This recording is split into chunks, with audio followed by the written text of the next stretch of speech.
नमस्कार विद्यार्थी मित्रांनो, स्वागत आहे तुम्हा सर्वांचं आपल्या ग्रोइंग स्टुडंट्स या यूट्यूब चॅनलमध्ये। तर विद्यार्थी मित्रांनो, आजच्या व्हिडिओमध्ये अंगणवाडी सुपरवायझर ज्याला आपण परीक्षिका म्हणतो यावर आधारित जे की परीक्षेमध्ये वारंवार विचारण्यात येणारे काही महत्त्वाचे प्रश्न आजच्या व्हिडिओच्या माध्यमातून आपण कव्हर करण्याचा प्रयत्न करणार आहोत। तर विद्यार्थी मित्रांनो, तुम्ही देखील आपल्या चॅनलवर नवीन असाल तर आपल्या चॅनलला लगेचच लाईक आणि सबस्क्राइब करायला विसरू नका। चला तर मग वेळ वाया न घालवता अंगणवाडी सुपरवायझरवर आधारित महत्त्वाचे प्रश्न या ठिकाणी आपण चर्चा करूया।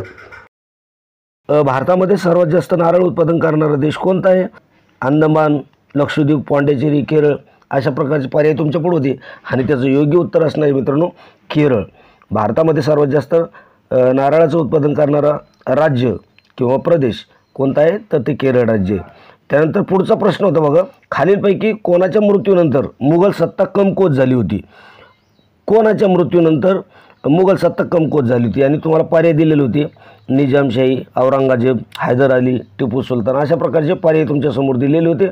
तर आणि विचारलं होतं की कोणाच्या मृत्यूनंतर मुघल सत्ता कमकुवत झाली होती, तर त्याचं योग्य उत्तर होतं पर्याय नंबर 2 औरंगजेब याच्या मृत्यूनंतर काय झालं होतं, मुघल सत्ता ही कमकुवत झाली होती। त्यानंतर पुढचा प्रश्न होता पहा, मूलद्रव्यांच्या त्रिकांचा नियम खालीलपैकी कोणी मांडला? मूलद्रव्य आणि त्याचा जो त्रिकाचा नियम आहे हा कोणी मांडलेला आहे असं तुम्हाला विचारलं होतं। पर्यायामध्ये तुम्हाला शास्त्रज्ञ दिलेले होते आणि त्यापैकी योग्य उत्तर होतं पर्याय नंबर 2 डोबेरायनर। मूलद्रव्यांच्या त्रिकांचा नियम खालीलपैकी कोणी मांडला होता?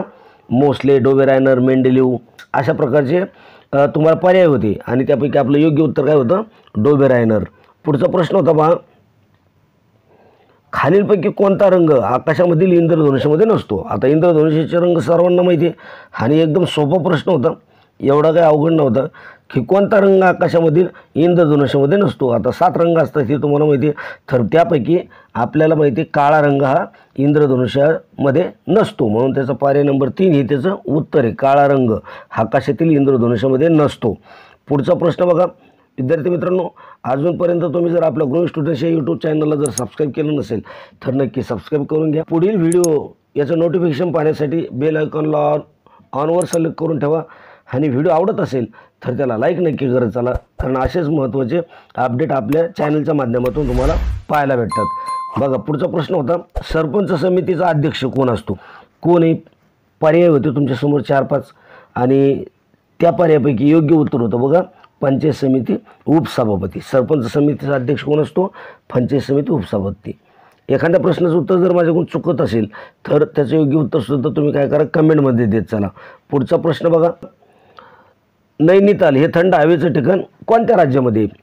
नैनिताल हे जे आहे ना हे थंड हवेचं ठिकाण कोणत्या राज्यामध्ये असा प्रश्न तुम्हाला आला होता। पर्याय तुम्हाला दिले होते उत्तर प्रदेश, जम्मू काश्मीर, उत्तराखंड, हिमाचल प्रदेश। तर नैनिताल हे कोणत्या राज्यामध्ये येतं असा प्रश्न होता, सोपा प्रश्न होता। मग त्याचं उत्तर काय असेल तर त्याचं उत्तर होतं बघा पर्याय नंबर 3 उत्तराखंड। नैनिताल हे थंड हवेचं ठिकाण कोणत्या राज्यामध्ये आहे तर उत्तराखंड या राज्यामध्ये नैनिताल हे थंड हवेचं ठिकाण आहे। पुढचा प्रश्न होता, कोणत्या घटना दुरुस्तीने पंचायत राजला घटनात्मक दर्जा प्राप्त झाला किंवा मिळाला? मग कोणती घटना दुरुस्ती होती ती? 65वी, 72वी, 73वी, 76वी यापैकी योग्य उत्तर काय येईल तर पर्याय नंबर 3 73वी। कोणत्या घटना दुरुस्तीने तर 73व्या घटना दुरुस्तीने पंचायत राजला काय झालं होतं?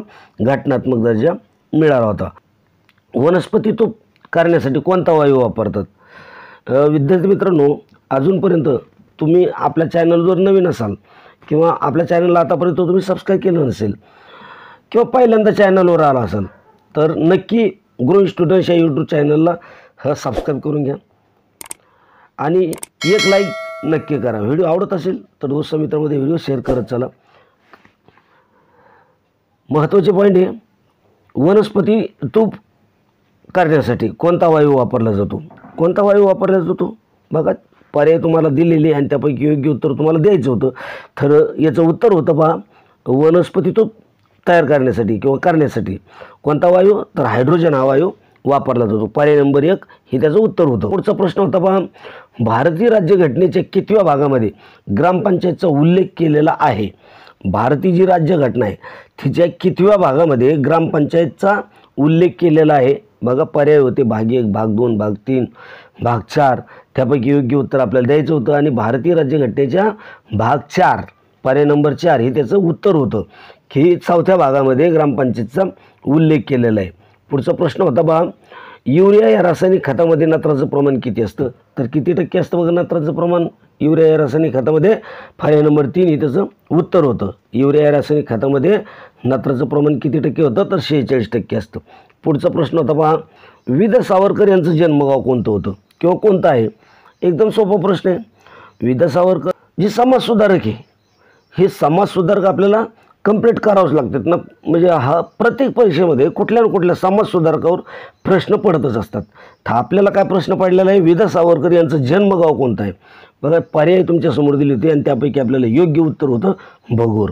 वि. सावरकर यांचं जन्मगाव कोणतं आहे? तर भगूर हे आहे. त्यानंतर पुढचा प्रश्न होता पहा, दारके साठेकडे कोणत्या जिल्ह्यामध्ये येतात? दारके साठेकडे कोणत्या जिल्ह्यामध्ये येतात? IMP प्रश्न आहे आणि असे प्रश्न पाठ असणं जरुरी आहे, कारण दारके साठेकड्या ह्या कोणत्या जिल्ह्यामध्ये येतात? तर त्याचं योग्य उत्तर होतं पर्याय नंबर 2. कोणत्या जिल्ह्यामध्ये आहेत? गोंदिया. गोंदिया या जिल्ह्यामध्ये ह्या जे दारके साठेकडे आहे ना, ह्या गोंदिया जिल्ह्यामध्ये येतात. पुढचा प्रश्न होता बघा, चौरी चौरा या घटनेनंतर संपुष्टात आलेलं आंदोलन कोणतं? 4 आंदोलन तुम्हाला दिलेली आणि चौरी चौरा जी घटना झाली या घटनेच्या नंतर संपुष्टात आलेलं आंदोलन पुढीलपैकी कोणतं होतं असा तुम्हाला प्रश्न विचारला होता आणि त्याचं योग्य उत्तर होतं पर्याय नंबर 2. कोणतं आंदोलन संपुष्टात आलं होतं चौरी चौरा घटनेनंतर? तर असहकार जे आंदोलन होतं हे संपुष्टात आलं होतं. त्यानंतर पुढचा प्रश्न आपण बघूया.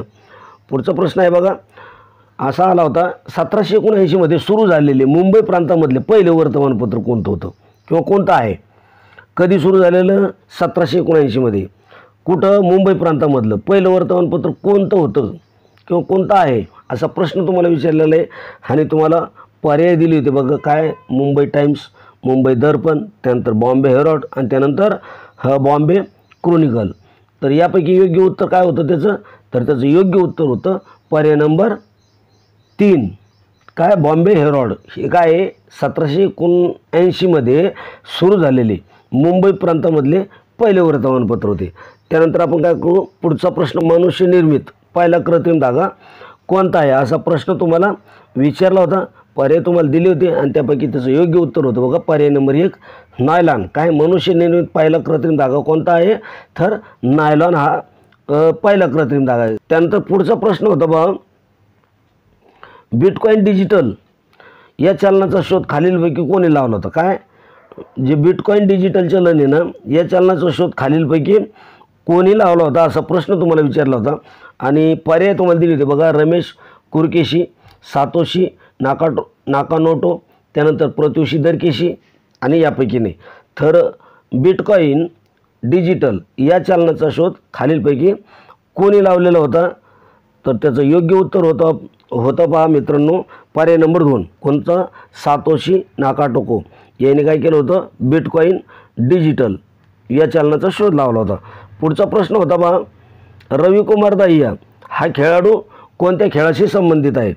कोणता प्रश्न होता? रविकुमार दाहिया हा जो खेळाडू या कोणत्या खेळाशी संबंधित आहे? 4 पर्याय तुमच्या समोर दिलेले होते. बॅडमिंटन होतं, बॉक्सिंग होतं, कुस्ती आणि क्रिकेट. ह्या 4 पैकी जो रविकुमार दाहिया आहे हा कोणत्या खेळाशी संबंधित आहे?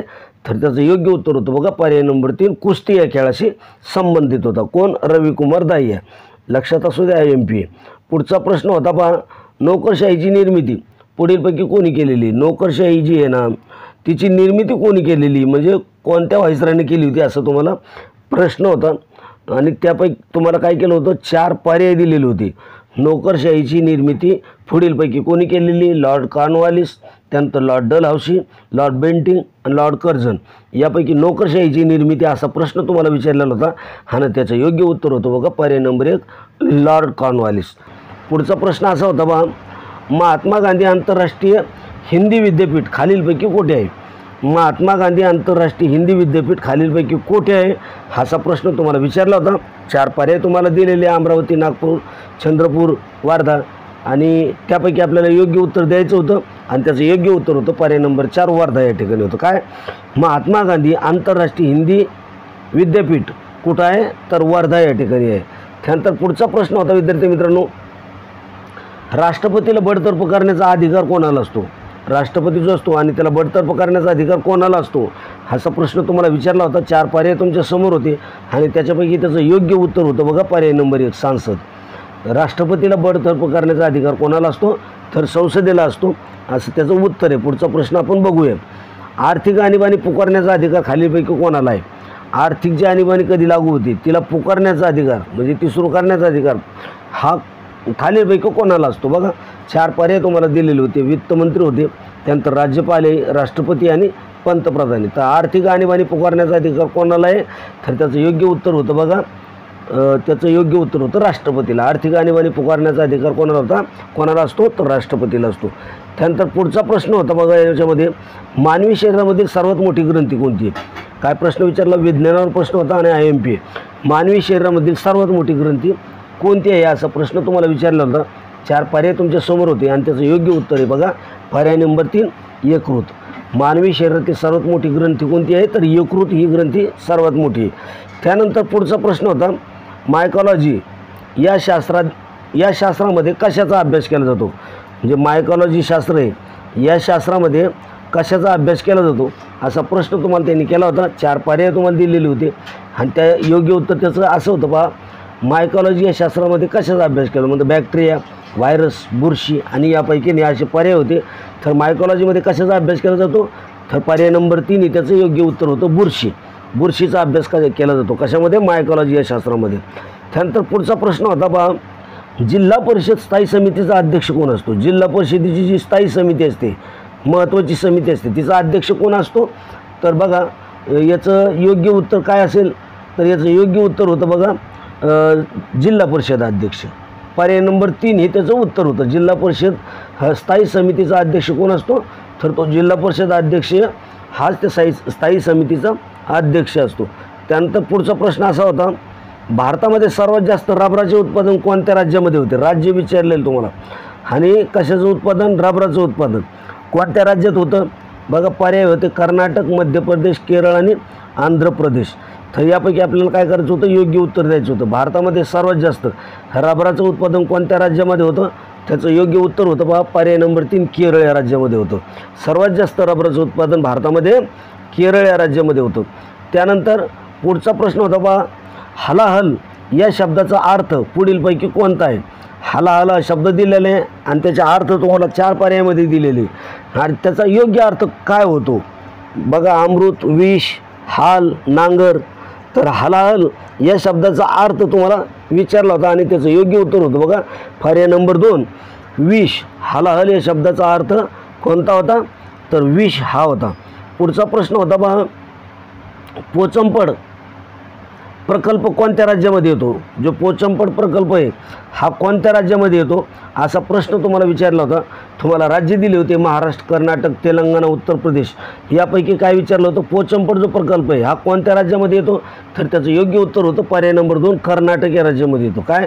पोचंपड प्रकल्प कुठे येतो? कर्नाटक या राज्यामध्ये येतो.